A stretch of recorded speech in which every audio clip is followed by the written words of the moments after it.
Hey everybody, what's going on? Kio-chan here. Welcome back to another Saturday here on Mission Otaku. As you guys know, this week we are talking about anime series that we had a difficult time getting into. The first one for me is more of a franchise than individual series, and that would be Gundam.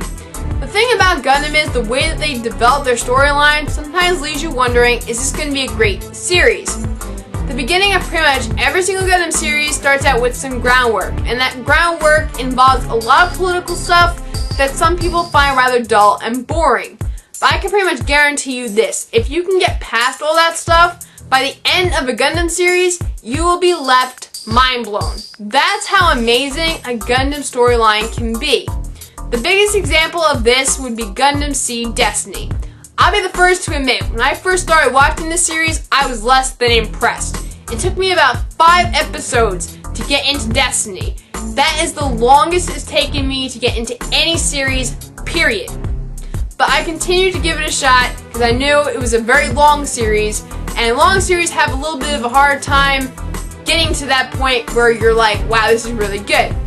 By the time I finished Destiny, I was left speechless, because it is a really great story once you get past all that stuff in the very beginning. So you definitely have to give Gundam a chance. Another one of the Gundam series that left me kind of wondering, is this really all that great, is Gundam 00.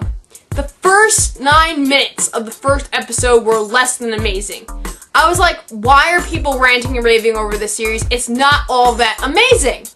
But as I continued to watch the first episode and started watching the second episode, I was like, holy cow, this series just went to the next level.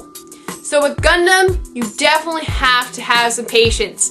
Just get through the first couple of episodes, and afterwards, you will be hooked and you will say, I absolutely love it. Another series that was difficult for me to get into was Heaven's Lost Property. Now I have a little bit of a story behind this one. So, as the series was wrapping up production, I was at Anime Next at one of Greg Ayers' panels. And he walks out on stage with this pair of underwear. And I'm wondering, Greg, what are you doing with a pair of underwear? Why are you putting it on your head? And did you have a couple of drinks before you came out on this stage? And he gives us the lowdown on this new project that he's working on, Heaven's Lost Property.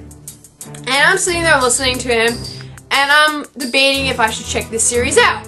Now the fact that this series had some pervertedness to it didn't scare me off, because I do watch yaoi and that stuff can get rather intense. So the fact that it had some pervertedness to it wasn't what kept me from watching it. It just didn't sound like a story that I'd be into.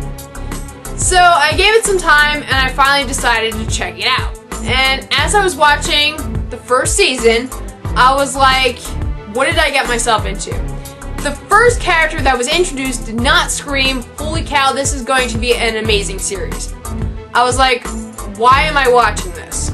I continued to watch, and then all the pervertedness started happening, and I was like, oh god, this is just going to be one of those series that is for young males, and they're just going to get weird boners off of this, and it's going to have lots of fan service and etchiness and all this other stuff. But as I continued to watch, I saw the deeper meaning of the series, the deeper storyline, and I was like, wow, this is a really good series. So you definitely cannot judge a series on the first couple episodes. Do not judge an anime by its cover, because it can be really amazing. So those are just a couple of anime series that I had a difficult time getting into. I'm sure there's a couple other ones that I can't think of off the top of my head, but those are the prime examples of series that I started watching and was not totally impressed, but by the end, I absolutely loved it. So that is pretty much it for me this week. I'll be back next week with another video, and tomorrow we're going to find out what our next mission is. Somebody is going to do a video. I don't know if Anime Lover's going to do it because she still has to do a mission video. If not, I think it's Tori's turn because Britt's done like 2 missions already. So I think if Anime Lover doesn't do it, it's Tori's turn. So someone better do a mission video tomorrow. And that's pretty much it. And I hope you guys have a good day, and I will see you guys next time. Bye!